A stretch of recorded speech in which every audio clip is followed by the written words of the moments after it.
Hey, Blake T. Wild here, and welcome back to the Ultimate Era, where I have been covering all original Ultimate Marvel comic books. Also, welcome back to Ultimate Doomsday, the second part in a 3-week chaptered event covering Ultimate Doomsday. If you haven't seen the previous video on Ultimate Enemy, the first chapter of Ultimate Doomsday, check that out on my channel now. And of course, this episode is brought to you by my Patreon, patreon.com/Smokey'sVideos, where you get early access to videos when available. All of my comics are posted on there, movie commentaries and more, and my Etsy shop, BlakeTWild.etsy.com, where all of my physical comics are available for purchase. Every purchase comes with a free head sketch of any character of your choosing, as well as my podcasts. The Comic Shtick podcasts, where comics are my shtick, and I Need Some Disney, where my Disney-obsessed wife and I discuss all things Disney. And if you're into gaming, check out Smokey's Save File, where I play video games, and are very bad at them. Released in 2010, written by Brian Michael Bendis, with art by Rafa Sandoval, this is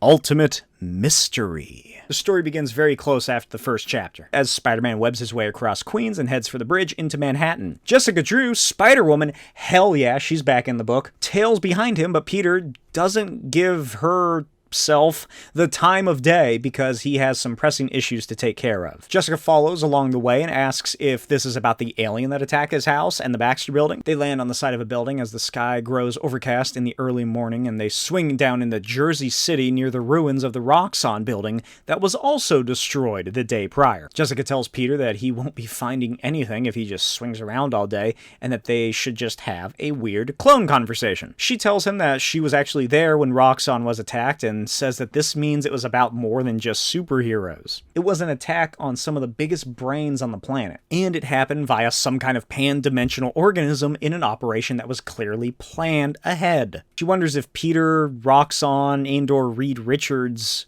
know something that would give them any clue as to who's behind this or what they're even after. Peter assures her that he has no clue, and she says maybe he does and just doesn't realize it. Peter points out that if he knew something, she would probably know it too, because, clones inherit memories in Marvel. That's just a thing that is a constant across all universes. The duo discuss what they each know about Roxxon. Jessica reveals that she's actually been studying them and keeping watch for a while, trying to work out a way to take them down because they were the people that the company hired to make her. She also suggests that they start there, and the spider people head down to the wreckage. Back at the Triskelion, Sue wakes up in the infirmary besides Johnny, and wonders what happened as she looks over to find Ben Grimm, the human guy.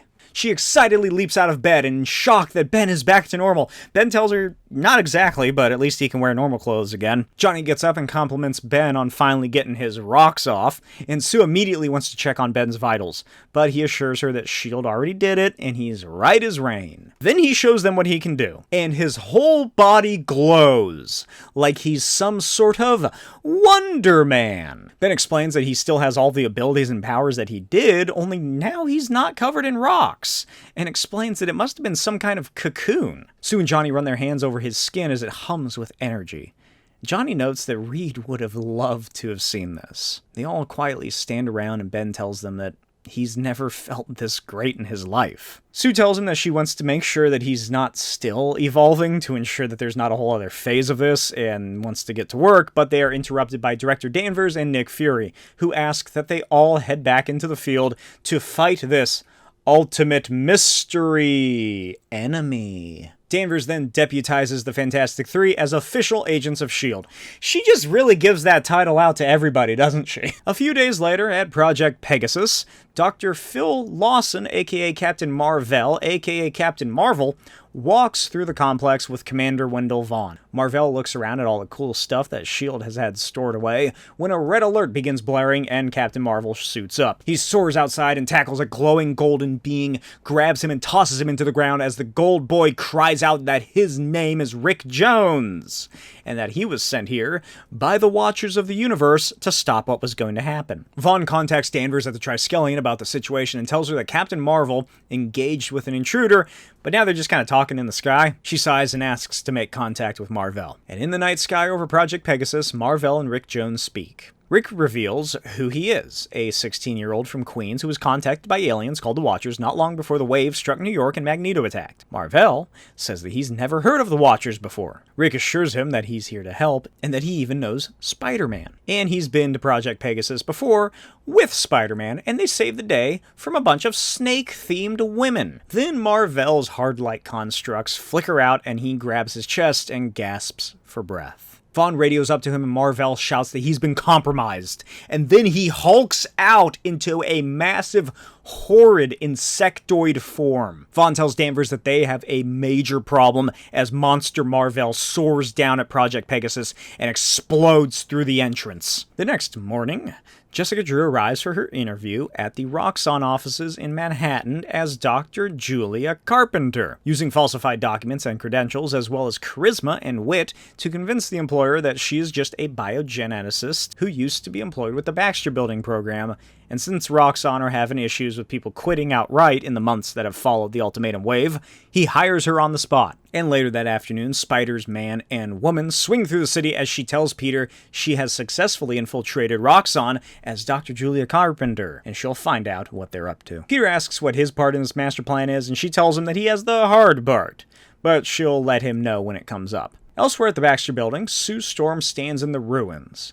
Johnny and Ben and a mysterious figure in a trench coat with an eye patch and salt and pepper sides to his hair walk up behind her. Johnny stares and asks why Nick Fury chose this as his disguise and kept the eye patch. Fury tells him that lots of people have eye patches and it looks cool. Then Sue picks something up, a remnant of the creature. She tells him that she thought it had appeared via some kind of pan-dimensional transportation, but now she's not so sure. It showed up, grew to an immense size, and then self-destructed, but she doesn't think it was teleported here. She thinks it might have grown out of something, like a virus. Then she feels a shift in the air from above and shields the team as the monster Mar-Vell rockets into the building, followed by Nova, who's happy to finally come across real superheroes that can help him. Sue lets Ben out of the bubble as he powers up and they strike each other, blasting out a wave across the ruins. In Jersey City, Dr. Julia Carpenter looks at the Roxxon ruins when an agent officially introduces her to the rest of the new Roxxon Brain Trust. Arnim Zola III, Misty Knight, Nathaniel Essex? No relation. Cannot be a relation, because I don't care what anyone says. This is not Mr. Sinister. It's not. He looks nothing like him. He's like 15 to 20 years younger than Sinister. And multiple people can have the same name. Dr. Lila Miller and Dr. Samuel Stearns. The team all introduce themselves, and Stern laughs that this is ridiculous because they are all bearing witness to a seismic change in the world, and then the agent gets a call and tells them that he needs to get the Brain Trust into the secure sub-basement immediately, because there's been another attack at the Baxter Building.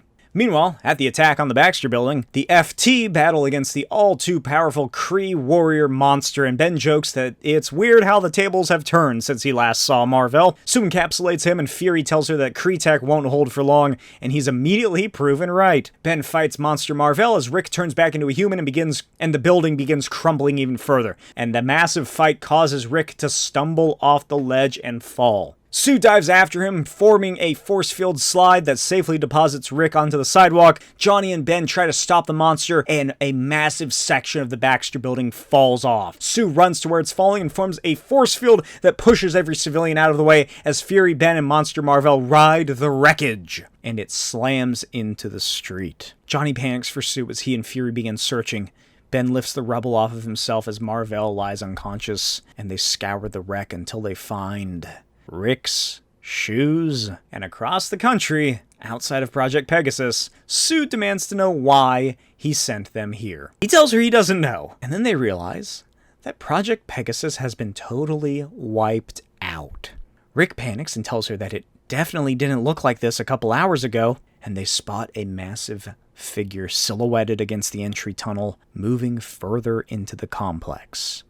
Sue goes invisible and tells Rick to stay here and hide. And back at Jersey City, the Roxxon Brain Trust sit around talking. Dr. Stearns tells everyone to remain calm because he's been in situations like this before. Nate suggests that they start working on the problem they were hired to solve, and they begin discussing the attack on Roxxon, posing theories and ideas on how they can learn more, but Stearns simply tells them that it's nothing but a robbery. The Baxter building and Roxxon labs were full of objects and works of immense scientific importance. Now most of that work is gone and destroyed. Then Misty and Lila walk Jessica into a trap, and she accidentally reveals that she's not really Dr. Julia Carpenter, former member of the Baxter building. Meanwhile, at Project Pegasus, Sue sneaks through the carnage towards the entrance, and she rounds the destroyed blast door and spots this.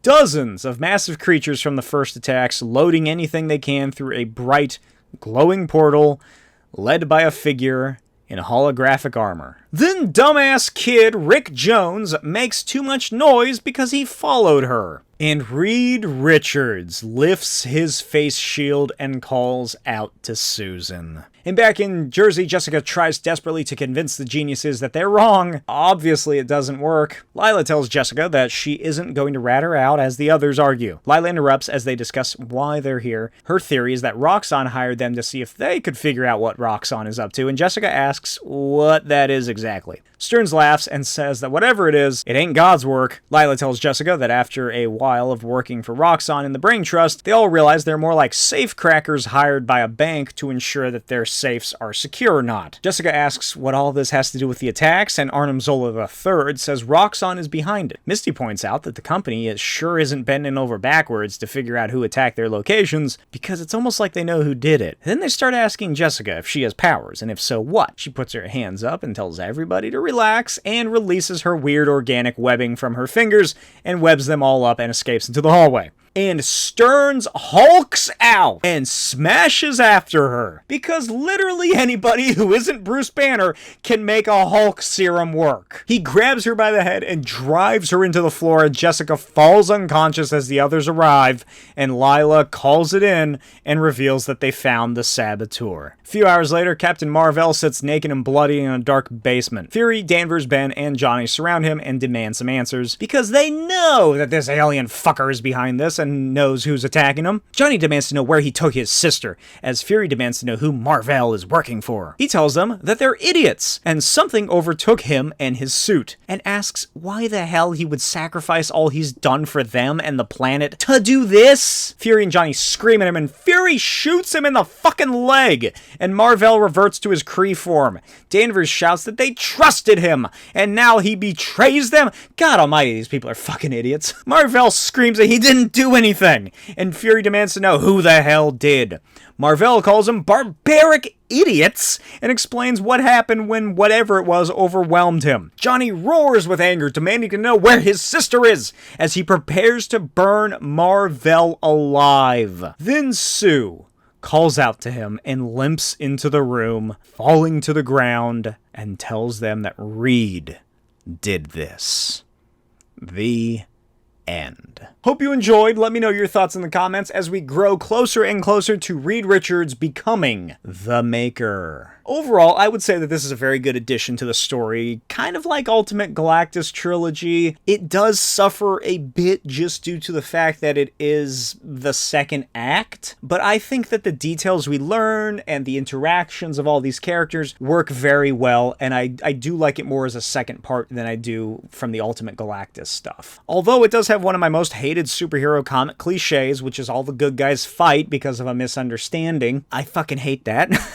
Especially when it takes up most of the issue. That could have been used for something far more interesting. Luckily, Bendis somehow works it into other more interesting stories by bringing Jessica and her sneaky espionage aspect of trying to figure out what, if any, hand Roxxon had in this. You know, does she really believe that Roxxon has something to do with it, or is she just trying to get back at the company that she has a vendetta against for creating her as a horrible secret government cloning experiment led by Otto Octavius? And weirdly enough, even though he's barely in it, and it's also written by Brian Michael Bendis, Peter Parker just seems out of character. He is so abrasive to Jessica, which I suppose it's just this, you can say it's the stress that's getting to him from everything that's going on, but it was just weird to see Peter kind of act like any other Ultimate Marvel character from the early run of the comics.